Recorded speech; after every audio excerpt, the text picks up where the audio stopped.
여러분 안녕하십니까? 전공의의 집단 행동과 정부의 강대강 기조로 의료 공백이 생기면서 결국 시민들이 피해를 보고 있습니다. 하지만 평상시에도 부산의 공공의료 인프라는 열악해 부산에는 소아청소년 전문 응급의료기관 하나 없는 실정인데요. 이 때문에 공공아동병원 건립이 추진되고는 있지만 제대로 운영되기 위해서는 아직 넘어야 할 산이 많이 있습니다.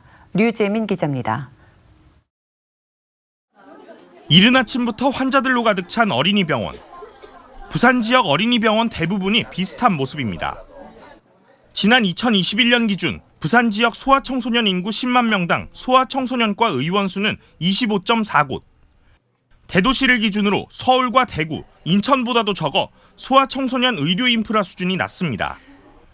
게다가 2022년 기준 부산의 민간 대비 공공병원 비율은 7.7%로 전국 평균을 밑돌았고 어린이 공공 전문 진료센터는 한 곳도 없어 소아 질환 전문 치료를 위해선 양산 부산대 어린이병원까지 가야 합니다. 이 때문에 부산에 공공 아동병원 건립이 추진돼 타당성 조사 용역이 진행 중입니다. 윤석열 대통령도 적극 지원하겠다고 나서면서 탄력을 받게 됐습니다.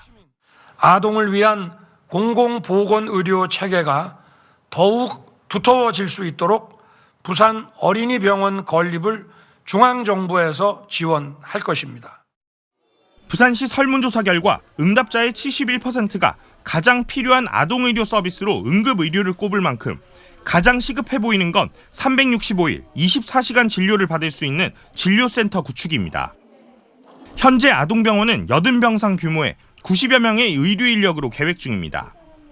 이 중 의사직은 13명, 심야, 휴일, 교대로 근무를 해야 하는데 진료과도 5개나 돼 지금의 계획으론 운영이 쉽지 않은 실정입니다.